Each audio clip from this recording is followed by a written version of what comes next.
नमस्कार. आपल्या सगळ्यांचं आजच्या लेक्चरमध्ये विशेष स्वागत आहे.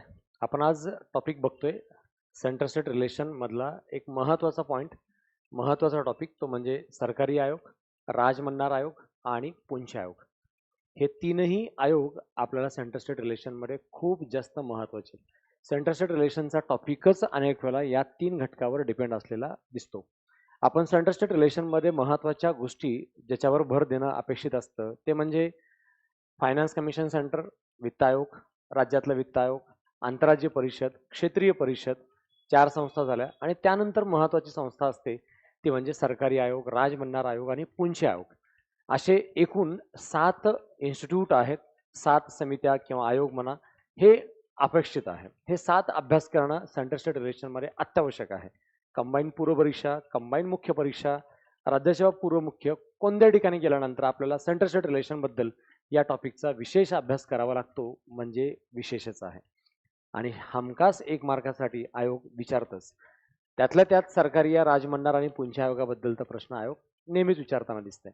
अगदी सोप्या भाषेत सिंपल करत आपण खूप मोठा कंटेंट पुढच्या 15-20 मिनिटांमध्ये कंप्लीट करणार आहोत आणि अगदी पूर्णपणे जसं स्टेटचा चॅप्टर आहे, राज्यपाल, मुख्यमंत्री, विधानसभा याच्या रिलेटेड या कमिशनचं रिपोर्ट खूप जास्त महत्त्वाचे आहे. त्यामुळे आयोग अनेक वेळा कंबाईन मेन्समध्ये ह्या प्रश्नावर जास्त लक्ष देताना दिसतंय. म्हणजे राज्याचा जो पार्ट आहे त्याच्यावर इनडायरेक्टली या टॉपिकच्या माध्यमातून आपल्याला हेल्प होताना दिसते.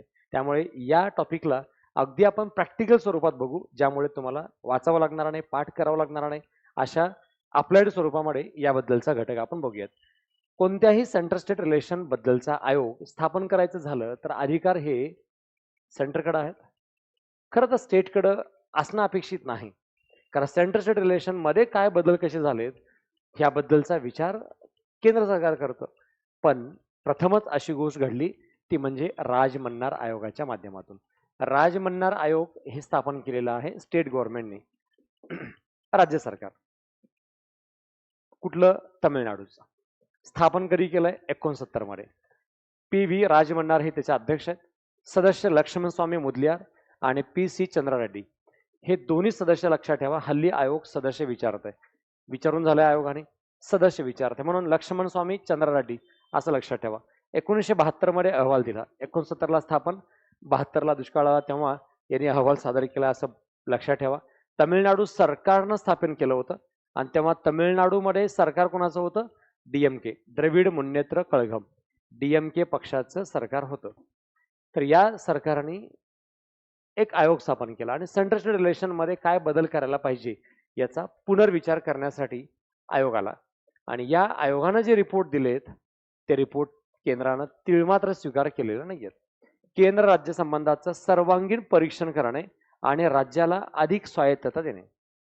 सेंटर स्टेट रिलेशनचं परीक्षण करा, परीक्षण आणि राज्याला स्वायत्तता द्या. दोन शब्द लक्षात ठेवा, परीक्षण आणि स्वायत्तता. आपण आयोगच बघतो सेंटर स्टेट रिलेशनचे, त्यामुळे विषय लक्षात ठेवायचं टेन्शन नाही. फक्त महत्वाचं काय, राज्याला स्वायत्तता कशी मिळेल याची घटनेत दुरुस्ती करावी याबद्दल सूचना त्यांनी दिल्या होत्या. परीक्षण करा, राज्याला स्वायत्तता द्या आणि हे सगळं घटनेत टाका असं राजमन्नारचं म्हणणं होतं. त्यामुळे केंद्रानं ही रिपोर्ट काही स्वीकार केलेले नाही. आता स्थापना कधी झाल्या? सरकारी आयोग 1983 मध्ये. सरकारिया आर.एस. सरकारिया हे अध्यक्ष होते. बी शिवरामन आणि RS. Sen, sorry SR. Sen हे दोन सदस्य आहेत. अहवाल कधी दिलाय? 87 चा. 4 वर्षानंतर अहवाल दिलेला आहे. ऑफिशियली 88 ला त्याचा सारांश सरकारनं पब्लिश केला.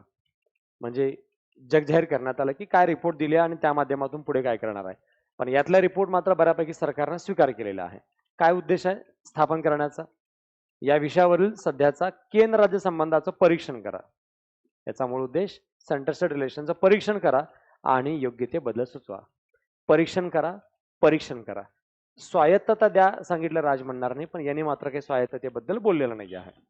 म्हणून पण केंद्रानं हा अहवाल स्वीकार केलेला आहे. आणि वरून सरकारी आयोग हे केंद्रानं स्थापन केलं होतं. पुंची आयोग कधीच आहे? 7 मध्ये. न्यायमूर्ती मदन मोहन पुंची हे अध्यक्ष होते. सदस्य कोण आहेत? धरेंद्र सिंग दुग्गल, माधव मेनन बागची. सिंग दुग्गल, माधव मेनन बागची, 4 नावं लक्षात ठेवा. त्यांचं निधन झालं बागचींचं. त्यानंतर 2008 मध्ये त्यांच्या निधनानंतर विजय शंकर यांची नियुक्ती करण्यात आलेली होती. स्थापन करण्याचा काय उद्देश होता? या आयोगाचा मूळ उद्देश सेपरेट परीक्षण करणे नव्हता. तर या आयोगाचा उद्देश होता सरकारी यानं जे काही सांगितलं होतं त्या रिपोर्ट नंतर सेंटर स्टेट रिलेशन मध्ये काही बदल झाले त्याचा आढावा घ्या आणि देशाच्या एकूणच राज्य आणि अर्थव्यवस्थेत काय बदल झालाय त्याचा विचार करून आम्हाला नव्याने रिपोर्ट द्या. म्हणजेच पुंच्या आयोगाचं काम होतं सरकारी आयोगामुळे काय काय बदल झालाय. सरकारी आयोगाच्या शिफारशी आपण स्वीकार केल्या आणि 20 वर्षात, कारण इकडे 87 मध्ये अहवाल दिला होता आणि इकडे आपण स्थापन केले 7 मध्ये, बरोबर 20 वर्षानंतर सेंटर स्टेट रिलेशन मध्ये नेमकं काय बदल झालेत आणि सरकारी आयोगाच्या शिफारशीमुळे काय नेमकं इम्पॉर्टंट चेंजेस झालेत, मग ते चांगले असतील वाईट असतील, स्पेशली पॉलिटिकल आणि इकॉनॉमिकल, त्या चेंजेसचा आढावा द्या आणि पुढे नव्याने काय करायला पाहिजे त्याचा सल्ला द्या. सोपा आहे लक्षात ठेवायला. इकडे परीक्षण करा, स्वायत्तता द्या. इकडे फक्त परीक्षण करा आणि इकडे काय सांगितलंय, सरकार्याने सांगितलेल्या रिपोर्ट प्रमाणे पॉलिटिकल आणि इकॉनॉमिकल काय बदल झालेत त्याचा आम्हाला आढावा सांगा. हे झालं समिती आयोगाबद्दलची इन्फॉर्मेटिव्ह माहिती, बेसिक फॅक्च्युअल डिटेल. पण आता इम्पॉर्टंट आहे शिफारशी. यांनी काय काय सांगितलंय. शिफारशी ऐकल्यानंतर असं वाटेल की आपण खऱ्या अर्थानं खरंच या समित्यांचे रिपोर्ट स्वीकारले पाहिजे का आहे. एवढा जबरदस्त चेंजेसचा पार्ट या आयोगाच्या माध्यमातून पाहायला मिळतो. बघा, पहिला घटक, केंद्र सरकारने या समितीच्या शिफारशीकडे पूर्णपणे दुर्लक्ष केलेला आहे. ऍक्सेप्ट करायचा प्रश्नच येत नाही. का बरं येत नाही? शेष अधिकाऱ्याने राज्याला द्यायला सांगितलंय. रेस्टोडरी पॉवर्स, अविशिष्ट अधिकार काय म्हणले ते राज्याला द्या. आणि असं राज्याला कुठं देतात? अमेरिकेत संघराज्य पद्धतीमध्ये राज्याला देतात. भारतात पूर्ण संघराज्य पद्धती नाही. शेष अधिकार भारतात कोणाकडे आहेत? सेंटरकडे आहेत. आणि यांनी सांगितलं राज्याला द्या. केंद्र व समवर्ती सूचीतील काही बदल राज्य सूचीत टाका. सेंटर आणि कॉन्करंट लिस्ट मधले जे विषय आहेत ते काही काढून राज्य सूचीत टाका. आणि सध्या सरकार काय करते, केंद्राचं राज्य सूचीतले काढून समवर्तीमध्ये टाकते आणि त्याच्या उलटे यांनी सांगितलंय. पॉसिबलच नाही. राज्य मंत्रिमंडळ राज्यपालाची मर्जी असेपर्यंत काम करते. जे राज्याचं मंत्रिमंडळ आहे ते सध्या राज्यपालाची मर्जी असेपर्यंत काम करतंय. ते काढून टाका, घटनेतून ते काढून टाकावं. कारण अनेक वेळेला राज्यपाल हे राष्ट्रपतीच्या मर्जीप्रमाणे काम पाहतात आणि राष्ट्रपती हे प्रधानमंत्र्याच्या मर्जीप्रमाणे काम पाहतात. मग असं नकोच, यासाठी त्यांनी हे घटनात्मक तरतूदच रद्द करायची सूचना केली होती आहे. नियोजन आयोग बरखास्त करून त्या ठिकाणी वैधानिक संस्था स्थापन करावी. जे प्लॅनिंग कमिशन आहे ते रद्द करून तिथं वैधानिक संस्था स्थापन करा. म्हणजे या ठिकाणी एक लीगल इन्स्टिट्यूट स्थापन करा. आपण इथं नियोजन आयोग बरखास्त केलंय, पण त्या ठिकाणी नीती आयोग आणलेला आहे जे वैधानिक नाही, कॅबिनेट मान्यता प्राप्त आहे, पण त्यांनी सांगितलं होतं वैधानिक संस्था स्थापन करायला. महत्वाच्या शिफारशीत एक एक लाईन लक्षात ठेवा. आंतरराज्यीय परिषदेची लगेच स्थापन करा. इंटरस्टेट काउन्सिल स्थापन करायला सांगितलं होतं, जे आपण स्थापन नाही केलंय. आपण स्थापन कधी केलं? 1990 मध्ये. आणि यांनी सांगितलं होतं कधी? 1972 मध्ये. आणि लगेच स्थापन करायला सांगितलं होतं. असं की आपण स्थापन केलं नाही. त्यासोबत वित्त आयोग ही कायमस्वरूपी संस्था असावी. त्यांचं म्हणणं होतं फायनान्स कमिशन जे आहे ना कायमस्वरूपी असलं पाहिजे. आणि राज्यघटनेतल्या आर्टिकल 280 प्रमाणे फायनान्स कमिशन हे एक अस्थायी, घटनात्मक आणि पुनर्स्थापन होणारी संस्था आहे. लक्षात ठेवा, अस्थायी, घटनात्मक, पुनर्स्थापित होणारी आणि त्यासोबतच टेम्पररी इन्स्टिट्यूट म्हणून ओळखले जाते. घटनात्मक आहे, वैधानिक आहे, स्वायत्त पण आहे, पण अस्थायी आहे. अस्थायी आहे म्हणूनच पुनर्गठित होणारी आहे असंही म्हणलं जात आहे. आणि अजून एक महत्वाचा पॉईंट, तो म्हणजे ही संस्था अर्धन्यायिक स्वरूपाची असते. वित्त आयोग अर्धन्यायिक आहे, घटनात्मक आहे, कायदेशीर आहे, स्वायत्त आहे आणि पुनर्गठित होणारी अस्थायी संस्था आहे. हे सगळे वाक्य आयोग कधी ना कधी कुठे ना कुठे विचारलंय. त्यामुळे या पॉइंट ऑफ व्ह्यूनं तुम्ही प्रिपेअर्ड करायला तयार राहा. हे विसरू नका हे वाक्य. ठीक आहे. काय बोलले होते? कायमस्वरूपी करा. केंद्रानं अजूनपर्यंत कायमस्वरूपी असं केलेलं नाही. अखिल भारतीय सेवा रद्द करा. ऑल इंडिया सर्व्हिसेस जे आहेत ते रद्द करून टाका. IAS IPS शक्य आहे का? नाही. पण ते तामिळनाडू आहे, त्याला मान्य नाही. वित्त आयोग नको, मान्य नाही. IAS IPS मान्य नाही. कारण सेंटरचं जे कोणी इन्स्टिट्यूट तिकडे येतात त्या इन्स्टिट्यूट स्टेटला अपेक्षितच नाहीत. त्यांना त्यांचं इन्स्टिट्यूट पाहिजे, त्यांना त्यांची स्वायत्तता पाहिजे. त्यांच्या प्रांतात त्यांचा अधिकार पाहिजे, याप्रमाणे काम करायचं. राष्ट्रपती राजवटी संदर्भातल्या सर्व कलम घटनेतून काढा. म्हणजे काय काढा? 356 काढा. जे घटनेतले कलम आहेत ते सगळे काढून टाका घटनेतून. 356 आणीबाणी रिलेटेड जे आर्टिकल आहेत ते काढून टाकायला सांगितलंय. म्हणजेच राष्ट्रपती राजवटीबद्दलचे. शक्य नाही, कारण राष्ट्रपती राजवट लावून केंद्र सरकार वेळोवेळी राज्यावर नियंत्रण ठेवू शकतंय आणि तेच राज्याला नको आहे, तमिळनाडूला विशेष, म्हणून ते रद्द करायला सांगतात. आयोगाने एकूण 247 शिफारशी सांगितल्यात. सरकारी आणि किती सांगितले? 247. काय काय महत्वाच्या शिफारशी बघा. कायमस्वरूपी एक आंतरराज्यीय परिषद स्थापन करा. परमनंट इंटरस्टेट काउन्सिल स्थापन करायला सांगितलं होतं. आंतरराज्यीय परिषद पण परमनंट. एकतर परमनंट स्थापन केली नाही आपण अजूनपर्यंत. दुसरी गोष्ट, त्यांनी आंतरराज्य परिषद स्थापन करायला सांगितलं होतं, पण त्याला नाव काय द्यायला सांगितलं होतं? आंतरशासन परिषद. आणि आता नाव काय आहे? आंतरराज्य परिषद. सरकारी याच्या म्हणण्यानुसार इंटर गव्हर्नमेंट, दोन राज्यातल्या शासनाचा काही प्रॉब्लेम असेल तर सॉल्व्ह करता यावा. पण आपण काय विचार केला? शासनामधले प्रॉब्लेम नको, तर कायदे मंडळामधले, राज्याच्या अधिकारामध्ये येणाऱ्या सगळ्या संस्थांमधले जे वाद असतील तेही सोडवता यावा. म्हणून आपण आता सध्या घेतलंय आंतरराज्यीय परिषद. आंतरराज्य परिषद ही विस्तृत आणि व्याप्त स्वरूपाची आहे, आंतरशासन परिषद नाही. महाराष्ट्र आणि कर्नाटक या दोन सरकारमधलेच प्रॉब्लेम सॉल्व्ह होतील जर आपण आंतरशासन परिषद स्थापन केली तर. पण आपण आता काय घेतलंय? आंतरराज्य परिषद घेतले. त्यामुळे दोन राज्यातले मग कायदे मंडळाविषयकचे, प्रशासन विषयकचे, शासन विषयकचे सगळे मुद्दे सोडवता येतील असा घटक आता या ठिकाणी समाविष्ट होतो. पण सरकारने काय सांगितलं होतं? इंटर गव्हर्नमेंट काउन्सिल स्थापन करा. आणि आपण काय स्थापन केलंय? इंटर स्टेट काउन्सिल स्थापन केलेली आहे. आणि आता काय आहे? इंटर स्टेट काउन्सिल आहे. सांगितलं काय होतं? Inter government council. अखेरचा पर्याय म्हणून क्वचित स्वरूपात प्रसंगी 356चा वापर करा. Rare of the rare time मध्ये वापरावं 356, नेहमी वापरू नये असं त्यांनी सूचना दिली होती. समवर्ती सूचीतील विषयावर कायदा करण्यापूर्वी केंद्रानं काय करावं? राज्याशी चर्चा करावं. समवर्ती सूचीवर काम करायचं असेल तर राज्याबरोबर अगोदर चर्चा करावं. सेंटर कसं विचारेल बरं राज्याला? सेंटरचा इगो हार्ट होतो इथं.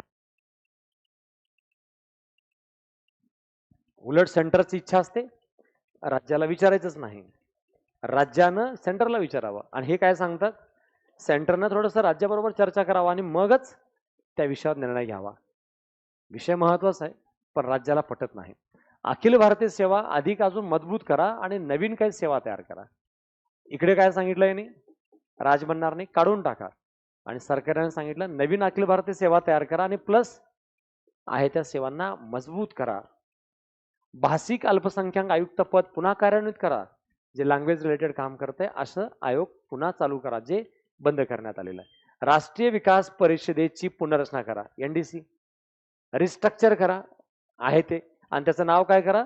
राष्ट्रीय अर्थ व विकास परिषद असं करा. राष्ट्रीय विकास परिषदेचं नाव बदलून राष्ट्रपतीने राज्य विधेयक राखून, राष्ट्रपती राज्य विधेयक जे आहे ना त्याला राखून ठेवल्यास त्याची कारणे राज्य सरकारला कळवावी. जे काही बिलं राखून ठेवले असतात, जसं की आता सध्या तामिळनाडूची अनेक बिलं राष्ट्रपती मुर्मू यांच्याकडे राखीव आहेत, राज्यपालांनी अनेक बिलं राष्ट्रपतीकडे ठेवलेले आहेत, तर ते का ठेवलेत त्याची कारणं द्यावं असं सांगितलेलं आहे. पण घटनेनुसार कारणं देणं बंधन नाही, त्यामुळे राष्ट्रपती राज्यपाल कारणं देतच नाहीत. अनेक वर्ष झालं बिलं पडून आहेत पण कारणं देण्यात आले नाहीत.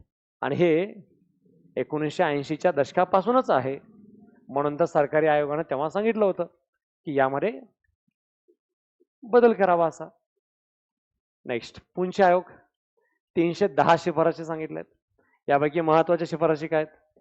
राज्यसूचीतील आणि समवर सूचित वर्ग केलेल्या विषयाबाबत राज्याबरोबर केंद्रानं लवचिक दृष्टिकोन ठेवावा.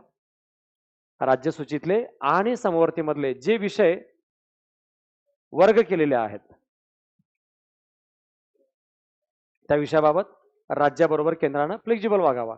जे काही मर्ज केले त्या विषयाबाबत दोघांनी चर्चा करून काम करावं. कुणाचं एकाचा प्राबल्य दबाव राहतोय असं होऊ नये, हा इथला उद्देश आहे. त्यानंतर राष्ट्रीय हितासाठी समान धोरण असलेलं, समान अधिकार असलेले फक्त संघराज्याकडे हाताळावेत. जर राष्ट्रहिताचे मुद्दे आहेत, नॅशनल इंटरेस्टचा मुद्दा आहे किंवा समान हिताचा असेल तर ते विषय मात्र संघाकडं म्हणजे केंद्राकडे द्यावं असं यांचं मत होतं. पण असं काही झालेलं नाही आहे. राज्य अधिकार सोडा तयार नाही आणि केंद्र हस्तक्षेप केल्याशिवाय राहत नाही. समान अधिकार असलेल्या विषयाच्या व्यवस्थापनात आंतरराज्य परिषदेला अधिकार द्या आणि त्यांना कायमस्वरूपी भूमिका ठेवा. जर सेंटर आणि स्टेट दोघांच्याही अधिकारामधला इंटरफेरन्स असेल तर या बाबतीत काय करा, तुम्ही आंतरराज्य परिषदेला अधिकार द्या आणि त्यांना कायमस्वरूपी भूमिका द्या, परमनंट इन्स्टिट्यूट म्हणून इस्टॅब्लिश करा. नेक्स्ट, करारामुळे आणि ठरावामुळे, हे लक्षात ठेवा, थोडेसे ऑड मुद्दे आहेत पण महत्वाचे आहेत. राष्ट्रीय हिताचा मुद्दा आहे, समान अधिकाराचा मुद्दा आहे, तरी त्या आंतरराज्य परिषदेकडे द्यावं. काही करार असतात, ठराव असतात सेंटर स्टेटमध्ये. तर करार आणि ठरावामुळे उद्भवणाऱ्या राज्याच्या आर्थिक जबाबदाऱ्या ज्या असतील त्या बाबतीत राज्याच्या वित्तीय आयोगाच्या कार्यक्षेत्रात कायमस्वरूपी असाव्यात. करार आणि ठरावामुळे जर काही समस्या उद्भवल्याच असतील तर अशा बाबतीत राज्याच्या वित्तीय आयोगाच्या क्षेत्रात कायमस्वरूपी असाव्या, म्हणजे एक परमनंट व्यवस्था स्थापन करावी, हा त्यामागचा उद्देश आहे. त्यानंतर आरोग्य, शिक्षण आणि अभियांत्रिकी 3, न्याय 4, या क्षेत्रासाठी काय करा, तुम्ही अखिल भारतीय सेवा, ऑल इंडिया सर्व्हिसेस, म्हणजे Indian health service, Indian education service, Indian engineering service, Indian judicial service. राजमनाने सांगितलं रद्द करून टाका, सरकारने सांगितलं काही वाढवा मजबूत करा, आणि यांनी कोणते वाढवायचं तेही सांगितलंय. नियोजित खर्च, प्लॅनड एक्सपेंडिचर आणि योजना बाह्य खर्च यातील भेदाच्या मुद्द्याबाबत समिती निर्माण करा. जे नियोजित खर्च आणि योजना बाह्य खर्च आहे त्याच्याबद्दल एक तज्ञ समिती निर्माण करावं असंही यांनी सूचना दिली होती. हे 2 घटक खूप महत्वाचे होते. आता लास्ट घटक आहे तो म्हणजे या 3 आयोगापैकी 2 आयोग कोणते कोणते, सरकारी आयोग आणि पुंछ आयोगाने काय केलेलं आहे, आपल्या राज्यपालाबाबत आणि राज्य विधिमंडळाबाबत काही महत्वाच्या शिफारशी केलेत, जे आयोग फ्रिक्वेंटली मेन्सला विचारताना दिसतंय. मेन्सलाच नाही, प्रीला सुद्धा खूप वेळा प्रश्न विचारलेला आहे राज्यपाल आणि राज्यपाल आणि विधिमंडळाबद्दल. त्यांनी दिलेल्या शिफारशी ह्या आजही तेवढ्याच समकालीन वाटतात, कंटेम्पररी वाटतात, रिसेंटली चर्चेतले मुद्दे वाटतात, एवढे महत्वाचे आहेत.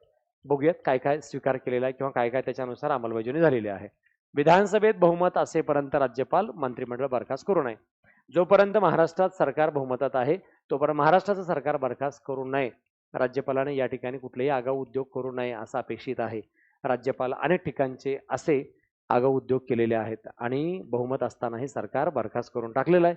असं मागे उत्तराखंडमध्ये झालेलं होतं, तसंच गोवा, झारखंडमध्येही झालेलं आहे. तर वेळोवेळी असं राज्यपालांनी करू नये, ही पहिली ताकीद आहे. दुसरी, राज्यपालाची जेव्हा नियुक्ती असेल तेव्हा ते मुख्यमंत्र्याबरोबर चर्चा विनिमय करावी आणि ते घटनेत टाका. एकतर राज्यपाल नियुक्त करताना आपण मुख्यमंत्र्याला विचारत नाही, अनेक वेळा अपोजिट पार्टीचं सरकार असेल राज्यात तर मग तर सांगायचे प्रश्न येत नाही. पण यांनी काय सांगितलंय, तुमच्या राज्यात राज्यपाल नियुक्त करायचं आहे तर मुख्यमंत्र्याबरोबर चर्चा करा आणि दुसरं काय करा, ते घटनेत तरतूद करा. मुख्यमंत्र्याबरोबर चर्चा करावं लागतं, हे घटनेत टाकून द्या असंही यामध्ये सांगण्यात आलेलं आहे. संसदेने मागणी केल्याशिवाय राज्यातील मंत्र्याविरुद्ध चौकशी आयोग स्थापन करू नये. म्हणजे राज्यातले मंत्री, जसं की झारखंडच्या मुख्यमंत्र्याला अटक झाली, ईडीने चौकशी केली, अरविंद केजरीवाल यांना अटक केली, तर ही अटक होणार नाही तोपर्यंत जोपर्यंत संसद तशी मागणी करत नाही. पार्लमेंटमध्ये तशी मागणी झाली तरच मग राज्यातल्या मंत्र्याला अटक करता येईल अशी तरतूद घटनेत टाका, असं यांचं मत होतं. अपरिहार्य कारण वगळल्या तर त्याच्याशिवाय राज्यात राज्यपालाला 5 वर्ष कार्यकालापासून दूर करू नये. म्हणजे जर काही वेगळं रिझनच असेल तर ठीक आहे, पण कुठलंही रिझन नसताना तुम्ही राज्यपालाचे 5 वर्ष का पूर्ण करत नाही, त्यांना 5 वर्ष पदावर ठेवावं असं सरकारी याचं मत आहे. सरकारी आयोगाचे एक प्रसिद्ध वाक्य आहे, कोट आहे सरकारी आयोगाचं. काय कोट आहे बघा, अति केंद्रीकरणामुळे, मॅक्झिमम सेंट्रलायझेशनमुळे केंद्रात रक्तदाब वाढतो, प्रेशर वाढतं केंद्रातलं, आणि परिघावर रक्ताचा अभाव तयार होतो. परिघावर म्हणजे आजूबाजूला, म्हणजे सातत्याने ब्लड जर मेंदूकडे सर्क्युलेट होत असेल आणि तुमच्या हात आणि पायाकडे जर रक्त जात नसेल तर आपोआप हातपाय डिॲक्टिवेट होतील. तसं पॉवर सगळे जर दिल्लीकडे चालले असतील तर ऑल स्टेटची वाट लागेल. आणि आपल्या देशात संघराज्य पद्धती आहे, त्यामुळे राज्यालाही अधिकार असले पाहिजे. तुम्ही राज्याला कमजोर करू नका, राज्याला त्यांच्या अधिकारापासून अभावित करू नका, प्रभावित करा, हा या कोटचा विशेष अर्थ आहे. म्हणून सरकारी आयोगाने सांगितलेलं ते कोट UPSCला विचारलेलं आहे, तेवढं महत्वाचं आहे. राज्यपालाची निवड करताना केंद्रानं काय करावं, खालील निकषाचं पालन करावं, असं कोण सांगितलंय, पुंछ आयोगानं. राज्यपाल जेव्हा तुम्ही निवडाल तेव्हा तुम्ही खाल्ल्या गोष्टीचं पालन करा. काय काय करा, राज्यपाल त्या क्षेत्रात अग्रगण्य असावा, म्हणजे स्पेशलिस्ट असावे, एखाद्या क्षेत्रात ज्ञानी, अनुभवी, विशेषज्ञ असावेत, एवढं स्पेशलिस्ट असणं अपेक्षित आहे. उगीच कुणालाही राज्यपाल बनवू नका. एक, तो राज्याबाहेरचा असावा, म्हणजे तो त्या स्टेटचा रहिवासी नसला पाहिजे. नेक्स्ट, अलिप्त असावा, म्हणजे तो पॉलिटिक्समध्ये ऍक्टिव्ह राहू नये, सरकारमध्ये हस्तक्षेप कारण नसताना करू नये, राज्यातल्या स्थानिक राजकारणात तर गुंतलेला नसावाच. अनेक वेळा महाराष्ट्राचे राज्यपाल असं लोकल पॉलिटिक्समध्ये इन्व्हॉल्व्ह झालेले दिसतात, तर ते अपेक्षित नाही, कारण इथं लोकल पॉलिटिक्स हा वेगळा पार्ट आहे. राज्यपालाचं सर्वोच्च घटनात्मक पद आहे, त्यांनी घटनेच्या मर्यादेत राहावं अपेक्षित आहे. त्यांचा राजकारणात खूप मोठा सहभाग आणि त्यातल्या त्यात विशेषत्वाना अलीकडं नसावा. म्हणजे उत्तराखंडचे मुख्यमंत्री म्हणून भगतसिंग कोश्यारी काम करत होते, तर इमिडिएटली त्यांचं तिथून पद गेल्यानंतर राज्यात महाराष्ट्रात त्यांना राज्यपाल पद देण्यात आलं. तर असं नको. रिसेंटली तुम्ही उत्तराखंडचे मुख्यमंत्री होते, तुम्ही आता पॉलिटिकल ऍक्टिव्ह असलेले व्यक्ती आहात, केंद्रात सत्ता असलेल्या पक्षाचे आहात, तर तुमची लगेच राज्यपाल म्हणून नियुक्ती करणं योग्य नाही, असं पुंची आयोगाचं मत आहे. पण रिअलमध्ये ही चारही मतं पुंची आयोगाचे नाहीत. वरील चारही मतं सरकारी आयोगाने दिलेली आहेत, फक्त त्याची अंमलबजावणी योग्य व्हावी असं पुंच आयोगाचं म्हणणं आहे. शिफारसी सरकारी आयोगाचे आणि अंमलबजावणी पुंच आयोग करायला सांगितलंय, हे विसरू नका. राज्यपालाचा ठराविक 5 वर्षाचा कार्यकाल असावा लागतो. केवळ केंद्रात सरकार बदललं म्हणून यांनाही बडतर्फ करू नका, कारण 5 वर्ष ठेवणं अपेक्षित आहे.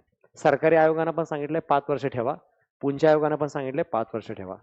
ह्या चारच शिफारशी आहेत, लक्षात ठेवा. ह्या चारच ज्या सरकारी यांनी सांगितलेत, पण अंमलात आणायला सांगितलंय पुंछ आयोगाने, आणि खाल्ल्या शिफारशी मात्र पूर्णपणे पुंछ आयोगाच्या आहेत. आणि आयोगाने कसं विचारलंय, हे वाक्य दिलंय आणि विचारलंय पुढीलपैकी कोणते वाक्य घटनेत आहेत, आर्टिकल 155-56 मध्ये आहेत, असं टाकून दिलेलं आहे. तर काही वेळेला हे सरकारी आयोगाच्या शिफारशी आहेत असं वाटतंय, पण आहेत ते पुंछ आयोगाच्या, सरकारी आयोगाच्या आणि पुंछ आयोगाच्या कडून ते अंमलात आणायला सांगितलंय. पण ह्या शिफारशी आहेत पुंछ आयोगाच्या असं वाटतं, तर हे लक्षात ठेवा व्यवस्थित, कन्फ्यूज न होता कुणाच्या कोणत्या शिफारशीत गोंधळ करून घेऊ नये. नेक्स्ट, एक तर सांगितलं त्यांनी 5 वर्ष पदावर ठेवा. दुसरं, राष्ट्रपतीच्या मर्जीप्रमाणे त्यांना कधीही काढू नका, सरकार बदललं म्हणून. राष्ट्रपतीला आपण महाभियोग प्रक्रियेद्वारे काढतो, तसंच थोड्याफार प्रक्रियेमध्ये चेंजेस करून राज्यपालाला महाभियोग पद्धती लागू करावी. जसंच तसं राष्ट्रपतीप्रमाणे महाभियोग नका लावू, पण महाभियोगाप्रमाणे पद्धत थोडीफार तशीच ठेवावी, असं सूचना आहे पुंछ आयोगाची. राज्यपाल हे विद्यापीठाचे कुलगुरू किंवा इतर वैधानिक पदावर असण्याची प्रथा आहे, तर ती रद्द करून टाका. यामुळे पुन्हा सरकारमधला हस्तक्षेप, लोकल पॉलिटिक्समध्ये इन्व्हॉल्वमेंट वाढतं, त्यामुळे ते रद्द करावं. राज्य विधिमंडळाने संमत केलेल्या विधेयकाबाबत, राज्यानं जे बिलं पारित केलेत त्या बिलाबाबत राज्यपालाने काय करावं, मॅक्झिमम 6 महिन्यात निर्णय घ्यावा. आणि जर निर्णय घेलं नसेल तर ते राष्ट्रपतीच्या विचारात ठेवावा. एक तर तुम्ही निर्णय घ्या 6 महिन्यात, अन्यथा राष्ट्रपतीकडे राखीव करा, असं पुंछ आयोगाने सांगितलेलं आहे. पण ह्या सगळ्या शिफारशी, ऑलमोस्ट सगळ्या शिफारशी केंद्रानं कधीही अंमलात आणल्या नाहीत. खूप मायनर रिपोर्ट आपण अंमलात आणतो, जसं की तो राज्याबाहेरचा असावा, हे आपण अंमलात आणतो. आणि आयोग काय करतो माहितीये, MPSC राज्याबाहेरचा असावा अशी घटनात्मक पात्रता आहे. घटनेत ह्या कोणत्याही पात्रता नाही आहेत. घटनेत राज्यपालाची एकच पात्रता आहे, सार्वजनिक कार्याचा अनुभव असावा, आणि दुसरी पात्रता आहे वय वर्ष 35 पूर्ण असावं, आणि तिसरं भारताचा नागरिक असावा. हे 3च पात्रता घटनेत आहेत. बाकी सगळ्या पात्रता सांगितलंय सरकारी यानं, अंमलात आणायला सांगितलंय पुंछ आयोगानं. अशा टाईपचे ते प्रश्न फिरवून विचारतात. कायद्यात आहे, आयोगानं सांगितलंय, घटनेत आहे, आणि याच्यावरून आपल्याला अनेक वेळेला माहिती असूनही प्रश्न चुकतात. तसं होऊ न देण्यासाठी हा एक छोटासा पार्ट होता, पण महत्वाचा होता. एक टॉपिक होता, सरकारी आयोग, राजमंडार आयोग आणि पुंछ आयोग. प्री आणि मेन्समध्ये सगळ्या ठिकाणी या माध्यमातून एक मार्क आपला निश्चित करता येईल, यासाठी ह्या टॉपिकला पुन्हा पुन्हा रिव्हिज करा. रिव्हिजन जेवढं जास्त होईल तेवढं त्याची शाश्वती मार्कांच्या पॉईंट ऑफ व्ह्यूनं निश्चित होईल आहे. हे नोट्स आपल्या टेलिग्राम चॅनलवरती उपलब्ध आहेत, जरूर पेरा इन्स्टिट्यूटचं टेलिग्राम चॅनल जॉईन करा. त्यातून हे नोट्स डाउनलोड करून घ्या जेणेकरून तुम्हाला रिव्हिजनला हेल्पफुल होईल. थँक्यू. पुन्हा भेटू.